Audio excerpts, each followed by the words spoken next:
Bonjour les motivés. Alors pourquoi les motivés? Si vous êtes en train de regarder cette vidéo, c'est que vous avez encore la motivation. C'est que vous voulez vous en sortir. Vous ne voulez pas subir ce deuxième confinement comme le premier. Vous avez certainement fait des erreurs dans le premier que vous ne voulez pas recommencer pour ce deuxième. Vous avez certainement pensé à des choses à mettre en place, mais que vous n'avez pas mis en place au premier et que vous voulez mettre en place maintenant. Et vous avez bien raison. Vous avez certainement de très très bonnes idées, de beaux projets, de choses assez originales, époustouflantes, mais il va falloir juste oser le faire. Alors oser, c'est juste un mot, mais pourquoi on n'ose pas? Pourquoi on se dit je devrais faire ceci, je devrais avoir telle action, je devrais m'opposer à cette situation, je devrais écrire au préfet, je devrais écrire au maire? Pourquoi ne le faisons-nous pas? Simplement parce que nous avons ce qu'on appelle un manque de confiance en soi, qu'elle est à l'estime de soi. Alors tout ça n'est pas de votre faute, l'estime de soi est liée à l'environnement, c'est-à-dire quand on était petit, la façon dont on les a encouragés ou pas, est-ce qu'on vous a valorisé ou pas valorisé, donc on a créé une forme d'incertitude, d'inquiétude. Donc on va pas faire de psychose, que tout ça va nous emmener dans du pathos négatif. Moi je suis là aujourd'hui pour vous apporter plutôt des solutions positives. Alors, nous allons quand même parler de confiance en soi. Et si je vous dis là tout de suite, est-ce que vous pouvez me certifier que vous avez 100% confiance en vous? Il y a très peu qui vont faire un petit coucou pour me dire moi. Et forcément, et je vais vous dire, c'est plutôt sain de ne pas se surestimer. Alors, entre ne pas se surestimer et ne rien faire, il va falloir trouver le juste milieu. Alors, comment on fait pour avoir à nouveau confiance en soi? Vous allez déjà faire une chose très simple, vous allez prendre une feuille blanche et vous allez lister tout ce que vous pensez de ne pas avoir bien fait pendant la première phase de confinement. Vous savez, tout ce que vous n'avez pas osé faire ou tout ce que vous avez mal fait. Par exemple, je n'ai pas gardé le lien avec mes clientes, je n'ai pas envoyé des mails tous les 2 jours pour leur demander de nouvelles, je leur ai pas dit que j'allais appliquer toutes les consignes liées au sanitaire, je leur ai pas dit que j'aurais un masque, je leur ai pas dit que j'allais avoir du gel, je leur ai pas dit qu'il y aurait qu'une personne qui allait rentrer, qu'elle nous croiseront pas d'autres. Vous voyez, tout ce qui aurait pu les rassurer, vous l'avez peut-être pas fait, là, il va falloir le faire, bien sûr. Mais listez pour l'instant les choses que vous n'avez pas faites, et si vous ne les avez pas faites, c'est soit parce que vous n'y avez pas pensé, soit parce que vous n'avez pas osé. Voilà. Et de l'autre côté, vous prenez une autre feuille, vous faites ça, sur une autre feuille, et vous allez noter les choses positives que vous avez faites, parce que forcément, vous avez fait des choses positives. Et notez tout ce que vous avez fait. Voilà. Une fois que vous avez fait négatif, positif, vous allez prendre un briquet. Alors attention, ne mettez pas le feu dans votre maison. Et vous allez brûler la partie négative. Voilà, c'est négatif, on oublie, on passe à autre chose, on se focalise sur le positif, sur l'avenir, sur la réussite. Donc là, vous relisez tout ce que vous avez fait de positif. Et vous allez voir que même si vous pensez ne pas avoir tout bien fait, vous avez forcément fait des choses très bien.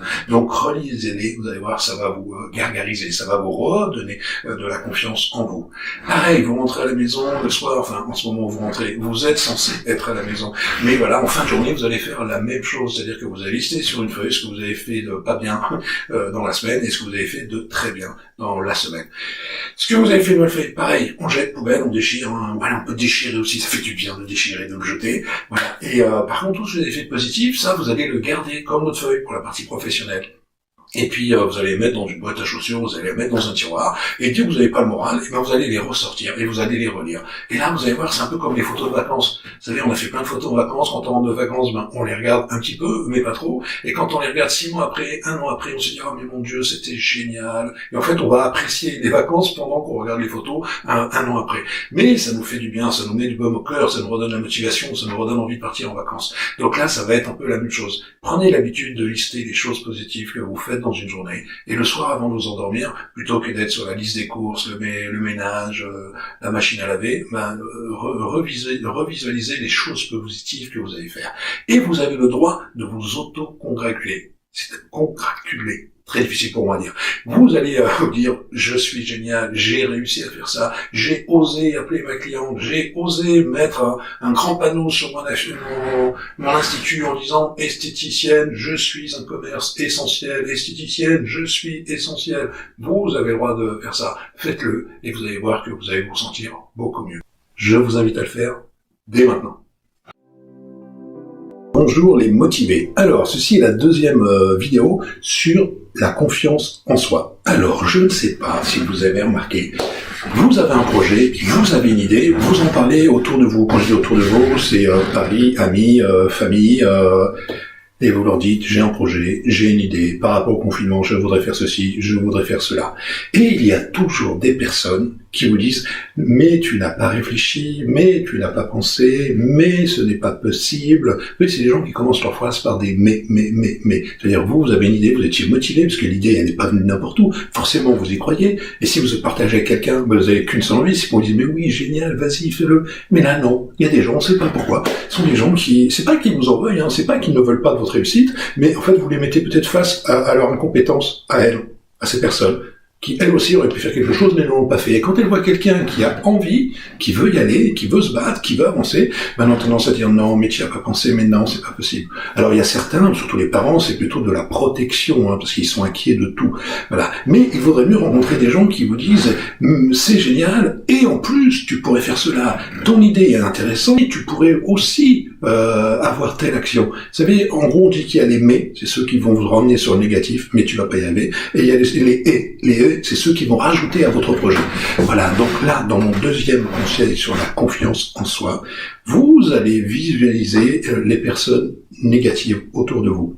Alors je dis pas qu'il faut se fâcher avec eux, je dis pas qu'il faut les quitter, mais vous savez que ces personnes-là, il faut peut-être pas leur annoncer vos projets, parce que vous savez que quoi qu'il arrive, ils vont dire c'est pas possible, tu vas pas y arriver, combien ça va coûter, t'as pas les moyens, certains ont réussi, ils ont déposé le bilan, si c'est personnel c'est la même chose, ton mec va pas aimer, tes enfants vont mal le vivre, voilà, donc ces gens-là, vous savez qu'ils sont comme ça.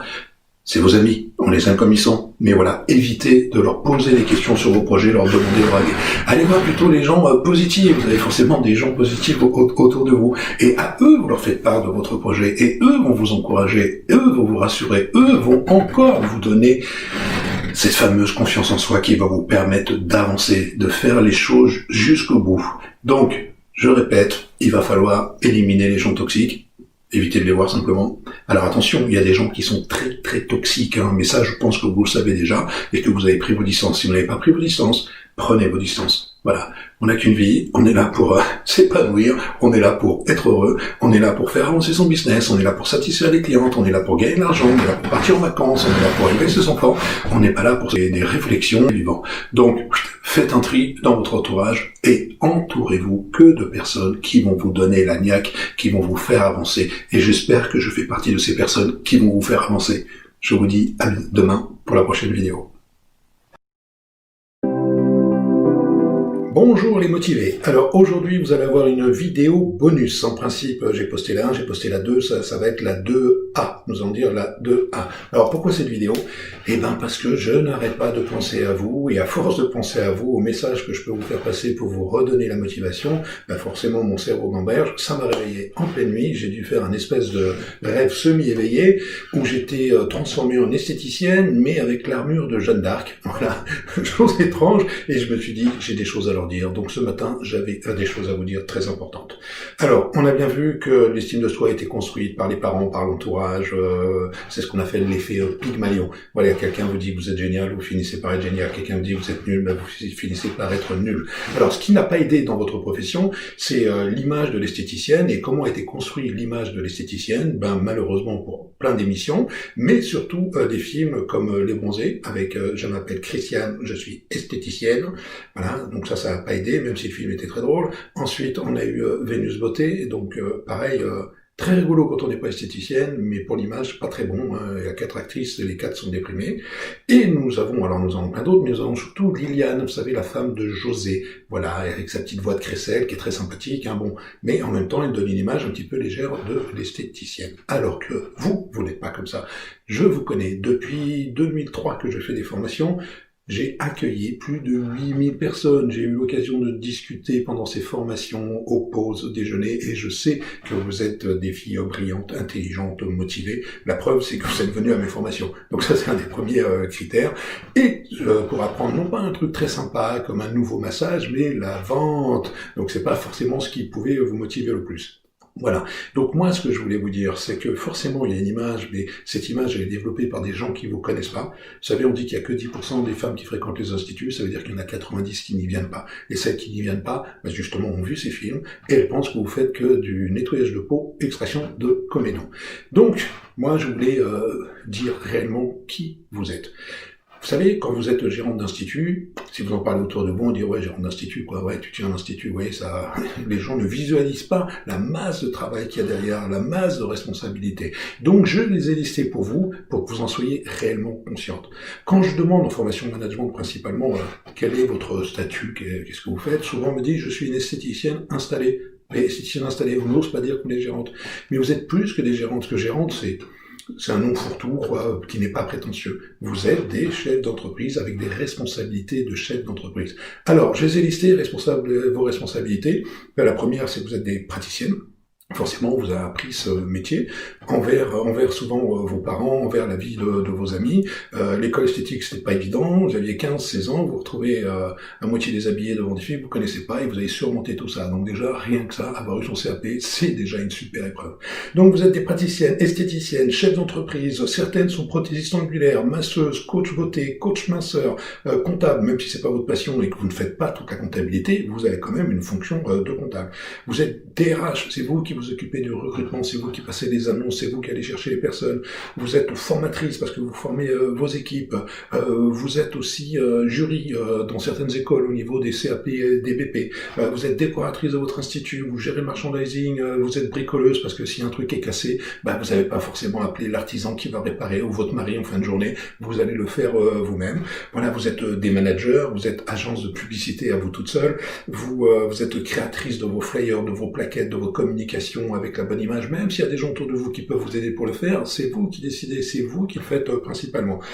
Vous êtes stagiaire parce que vous faites beaucoup de formations, vous êtes votre propre community manager, c'est vous qui gérez les réseaux sociaux, c'est vous qui gérez Instagram, et là c'est pareil, il y a des gens qui peuvent vous aider, donc ça prend du temps, et c'est presque un métier, c'est un métier, voilà, vous êtes gestionnaire, vous êtes recruteur, vous êtes financière, vous êtes négociatrice, c'est vous qui allez négocier avec les marques, avec le banquier, vous êtes vendeuse bien sûr, très important, vous êtes sourceuse, c'est les gens qui cherchent des marques, des produits, voilà, vous êtes sur les salons, vous allez discuter avec tout le monde pour choisir le meilleur produit, le meilleur appareillage, vous êtes des commerçants, vous êtes artisane, voilà, et tout ça, c'est la partie de votre statut de gérant. Je sais pas si vous vous rendez compte, toutes les fonctions. Vous savez, dans une très très grosse entreprise, le directeur, lui, globalement, il prend que les décisions. Alors, c'est des bonnes décisions, c'est des décisions qui pèsent, hein, mais vous voyez, quand il faut recruter, c'est pas lui qui recrute, hein. Quand il faut licencier, c'est pas lui qui licencie, quand il faut aller faire des courses, c'est pas lui qui fait les courses. Voilà, lui, c'est une tête pensante. Vous êtes la tête, vous êtes les bras, vous êtes les jambes, vous êtes tout et vous faites tout. Et ça, c'est pas fini, parce qu'il faut rentrer à la maison. Vous allez faire du sport, vous êtes peut-être dans une association caritative, au Resto du Cœur, au je ne sais où, donc voilà, vous êtes bénévole, et puis vous avez un rôle de maman. Vous avez un rôle de femme avec votre mari, votre chéri. Par moment, il faut être aussi maîtresse, il faut être sœur parce qu'il faut l'écouter. Voilà, vous êtes en soutien pour les autres. Bref, moi je voulais vous le dire, vous êtes exceptionnel. Je vais mettre cette liste en fin de vidéo. Relisez-la de temps en temps. Vous voyez, quand vous avez un doute sur vos capacités, relisez-la. Je vous dis à demain pour la vidéo numéro 3. Bonsoir.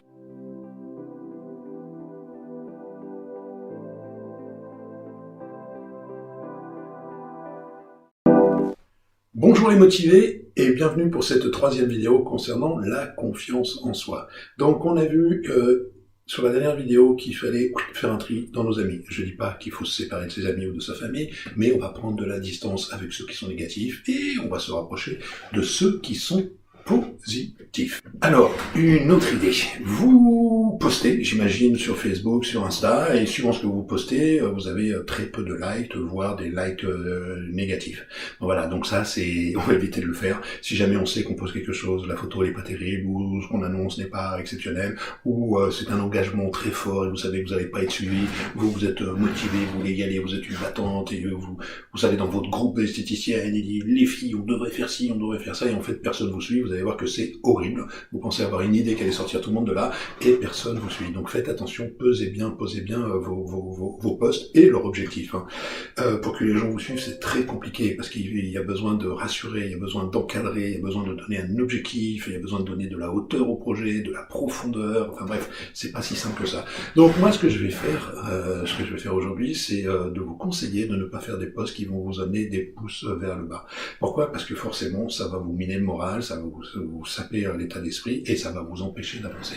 Donc maintenant que vous allez faire un post, on va dire professionnel ou même personnel, pourquoi pas, vous allez faire en sorte que ça sollicite des likes, que ça sollicite des encouragements. Donc il y a un truc simple, hein, c'est de vous auto-congratuler. Vous avez fait auto-congratuler, j'ai toujours du mal avec ce mot, c'est de faire quelque chose dans la journée. C'est génial, j'ai une cliente qui avait jamais acheté de produit, elle vient que pour les épilations sourcils, et là aujourd'hui j'y ai vendu une crème de joie. Alors vous allez dire, vendre un produit à une cliente, ça rien d'exceptionnel. Si, avec celle-ci, oui, pourquoi? Parce que c'est une cliente qui n'a pas acheté depuis 10 ans, qui vient chez vous sans avoir acheté. Qu'est-ce qui s'est passé aujourd'hui? Pourquoi elle a acheté? Ben voilà, vous avez fait ce qu'il fallait, elle a eu confiance en vous.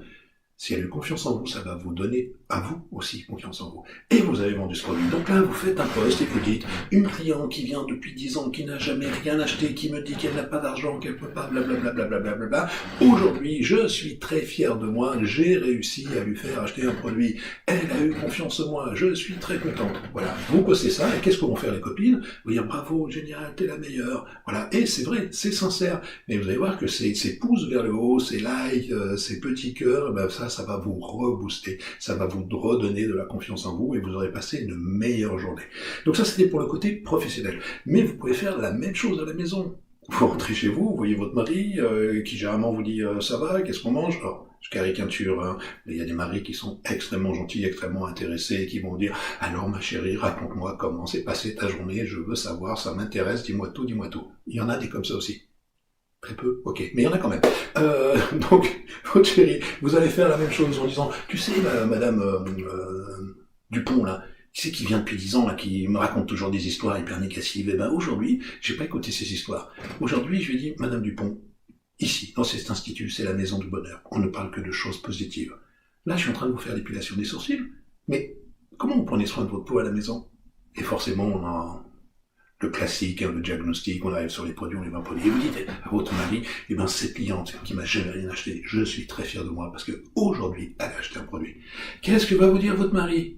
T'es génial, t'es super. Il va peut-être vous rajouter, bah tu vois, je te l'avais dit, hein, mais il va vous dire que vous êtes génial. Et ça va vous donner de la confiance en vous, ça va vous faire plaisir. Vous allez voir que vous allez avoir la banane toute la soirée et le lendemain, vous allez repartir avec la pêche.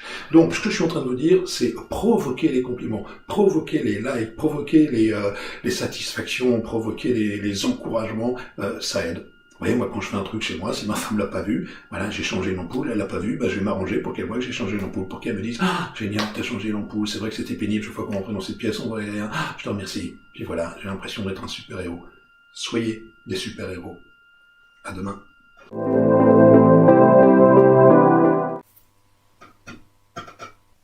C'était quoi l'idée?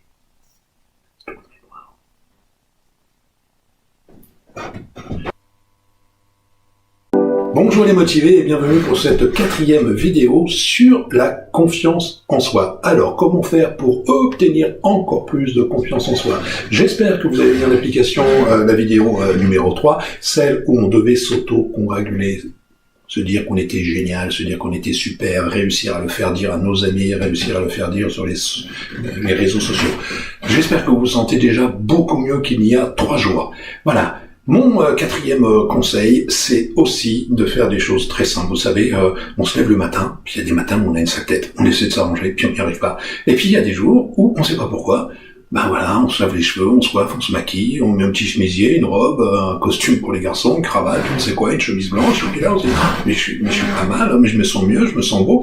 Et puis quand vous vous sentez beau, ben les autres vont vous sentir aussi beau. Et qu'est-ce qu'ils vont vous dire? Ah, vous êtes beau, vous êtes super, ça te va bien, t'es génial, et j'adore ton chemisier. Ben voilà. Donc là, aujourd'hui, vous êtes en principe à la maison. J'aimerais que vous soyez sur le lieu de travail, hein, mais vous êtes à la maison. Vous allez trouver un moment pour aller dans votre garde-robe et regarder vos vêtements. Il y a des vêtements que vous ne mettez plus. Il y a des vêtements que vous mettez, mais qui vous mettent pas du tout en valeur. Voilà, des vêtements ternes, des vêtements tristes, des vêtements qui changent vos formes, qui sont pas celles que vous avez, qui vous grossissent, qui vous maigrissent, qui vous allongent, enfin bref, vous savez ce que je veux dire. Si vous avez un doute, ben vous faites un petit défilé devant vos enfants et votre mari, vous savez un peu à la Pretty Woman, ils sont dans le fauteuil, puis vous sortez de la pièce d'à côté et vous arrivez avec des tenues, puis en fait ils valident, un pouce vers le haut, pouce vers le bas, vous allez passer une excellente soirée.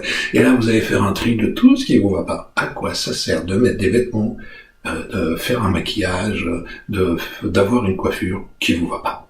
Voilà. Donc vous allez tout faire pour trier les bonnes affaires, les bons choix de maquillage, les bons soins de coiffure, les bons soins de vêtements, les bons soins de sac à main, les bons soins de chaussures, enfin bref. Je sais qu'on est sur une partie, on va dire, plutôt féminine, quoique les garçons sont très attention maintenant à leur tenue. Et vous voyez, un gars qui est en survêtement, quand il marche dans la rue, il est peut-être moins bien regardé que s'il est en, je vais dire, costume, cravate. Pourquoi cette mode des hipsters, vous savez, ces messieurs, barbe, cheveux longs, bien habillés, voilà, justement, ils attirent l'attention, ils ont quelque chose, ils ont le petit gilet, la petite cravate, les petits gants, je ne sais quoi. Et on les regarde différemment, et ils vivent ce regard, et ça leur fait du bien. Donc je suis en train de vous demander de faire la même chose. Ne mettez sur vous que ce qui vous met en valeur. Alors vous êtes pas là pour défiler, vous cherchez pas à gagner un concours, mais voilà, quand on se sent bien, juste se sentir bien. Alors se sentir bien pour soi, vous êtes même pas obligé de le faire pour les autres, hein. Vous le faites pour vous. Vous voyez, il y a des personnes qui se maquillent des fois, elles vont rester à la maison, mais se maquillent pourquoi? Parce qu'elles ont envie d'être belles, même pour elles. Et voilà, plutôt que de rester en pilou toute la journée devant Netflix, mettez les choses qui vous mettent en valeur, vous aurez que des retours positifs. J'aimerais avoir vos retours à vous. Vous avez le droit de m'écrire, hein. On a un groupe, un spécial, qui est la team méthode Pierson. Voilà, donnez-moi vos retours. À demain. Bonjour les motivés et bienvenue pour cette quatrième. Bonjour les motivés et bienvenue pour ce. Bonjour les motivés. Alors, bonjour les motivés, c'est notre 5e vidéo, en principe la dernière de la semaine, mais suivant vos demandes, je pourrais peut-être vous trouver d'autres idées pour continuer à vous booster, à faire grimper votre estime de soi et votre confiance en soi. Donc sur quoi allons-nous travailler aujourd'hui ? Alors, nous allons travailler sur des épreuves, nous allons travailler sur des challenges. Alors, qu'est-ce que je veux dire par là ? Je sais que ça se voit pas, à chaque fois je le dis, on me dit mais non, c'est pas possible, pas vous. Si. Je suis un ancien timide. Dès qu'on me parlait, je devenais rouge écarlate. Je trouvais pas les mots. Si quelqu'un que je ne connaissais pas s'adressait à moi, je m'enfuyais, je répondais pas. J'étais tellement rouge que j'avais les oreilles violettes. J'avais l'impression qu'elles allaient prendre feu. Il y a un abruti qui m'a dit, pour pas rougir, il faut se pincer très fort les oreilles. Effectivement, le sang se concentre ici sur les oreilles. Le problème, c'est que j'avais des boules ici aux oreilles tellement j'avais appuyé dessus. Donc on aurait dit la vache qui rit, c'est ridicule. Ce qui m'empêche que ça m'a fait prendre conscience qu'il fallait que je fasse quelque chose, je pouvais pas rester timide comme ça, c'était super gênant. Donc je me suis dit, il faut que j'aille parler à des gens que je ne connais pas. J'avais moins de 10 ans, je me souviens, par rapport à une période, moins de 10 ans, je vais aller demander l'heure qu'il est à quelqu'un que je ne connais pas. Donc j'ai regardé une première personne qui m'inquiétait, j'y suis pas allé, une autre trop vieille, j'y suis pas allé, trop jeune, trop petite, trop grande, enfin bref. Et à un moment, je vois un monsieur qui avait l'air très sympa, il ressemblait un peu à Jean Rochefort, vous savez, le pantalon jaune, le chandail, parce qu'à l'époque c'était chandail au rose, voilà, avec la moustache comme ça, je me suis dit, tiens, il avait l'air rigolo. Et j'avais préparé ma phrase, j'étais boosté, concentré, j'avais dû entendre cette phrase à la télé, parce qu'on parlait pas comme ça chez moi, où je lui ai dit, bonjour monsieur, excusez-moi de vous déranger, est-ce que vous auriez la gentillesse de me donner l'heure? Je sais pas si vous voyez, j'avais moins de 10 ans et je vous sors cette phrase. Le monsieur me regarde, il me dit, oui, j'ai l'heure. Et il s'en va. Et là, c'était pire que tout pour moi. Je lui demande l'heure, il me dit qu'il l'a, il me la donne pas. Donc, double challenge. C'est-à-dire qu'il a fallu que je change ma formulation pour pas qu'on me dise, oui, j'ai l'heure et on part.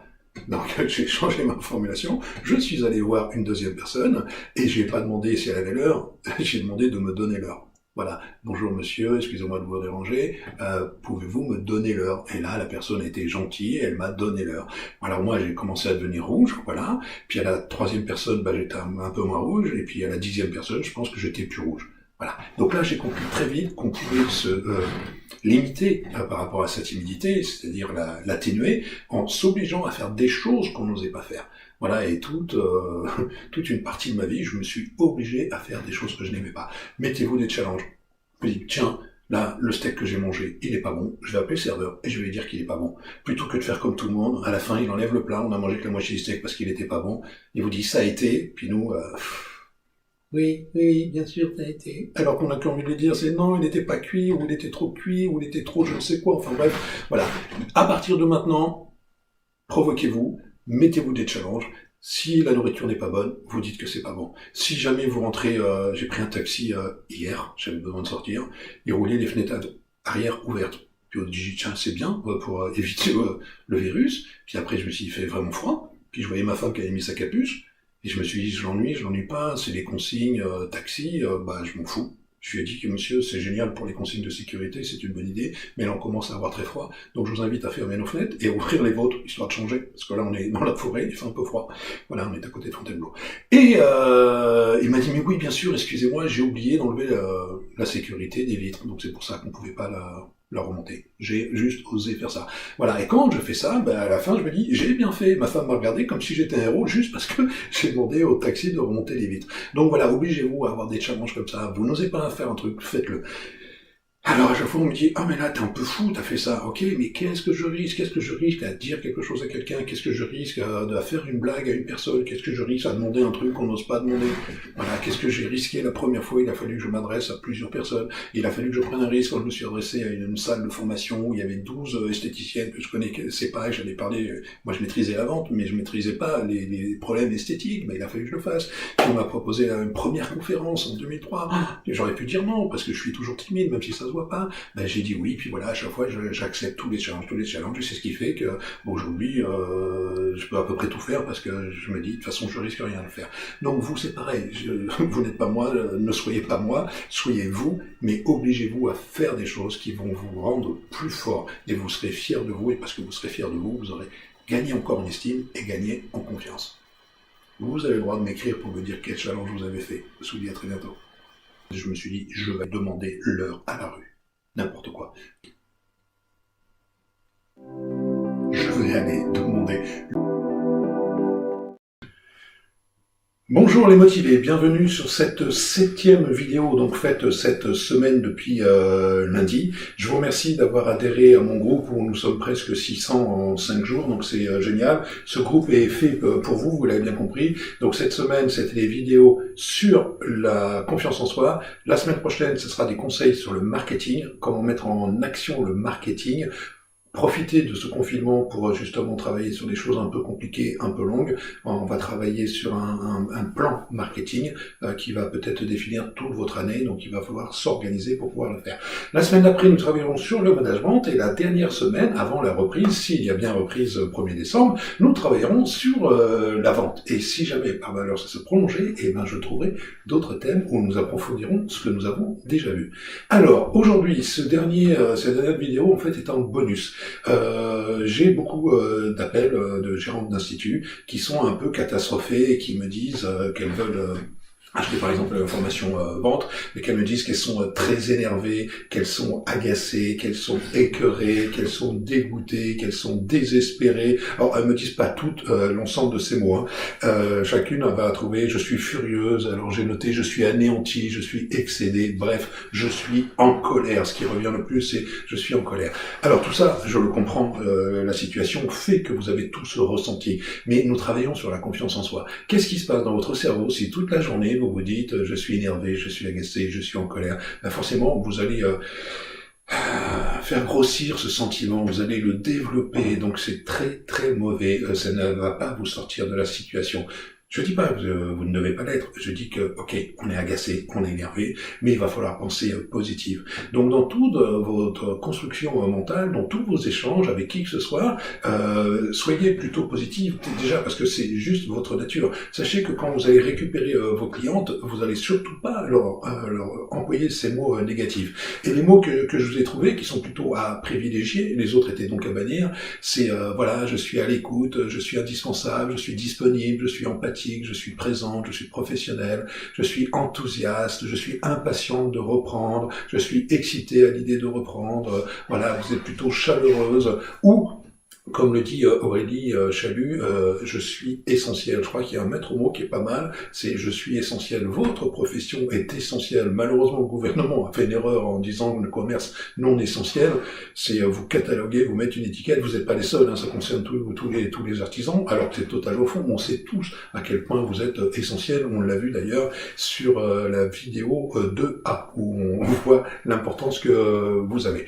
Voilà, et c'est pour ça que moi je vous appelle les motivés, parce que vous êtes motivé, je le vois, vous êtes en plein confinement, vous pourriez être au fond du lit chez vous. Alors je sais qu'il y en a qui vont pas bien, qui ont du mal à se bouger. Hein. J'ai eu un message ce matin, il y en a une qui m'a dit qu'elle était habillée plutôt en grenouille cette semaine-là, et qu'elle avait rendez-vous chez le médecin. Elle a eu la vidéo d'hier, et elle s'est fait belle, elle s'est coiffée, elle s'est maquillée, je voulais que mes enfants soient fiers de moi, et en fait elle s'est sentie beaucoup mieux. Donc voilà, gardez un esprit positif, parlez positif, employez des mots positifs, c'est ce qu'on appelle l'effet Pygmalion. Forcément, ça a une incidence sur vous. Sachez que la peur engendre la colère, que la colère mène à la haine et que la haine mène à la souffrance. Signé Maître Yoda. Donc je pense qu'il faut vraiment s'en inspirer. Évacuer tout ce qui est négatif et à partir de maintenant, ne pensez que ce qui est positif. Je vous dis à la semaine prochaine pour des tutos sur le marketing.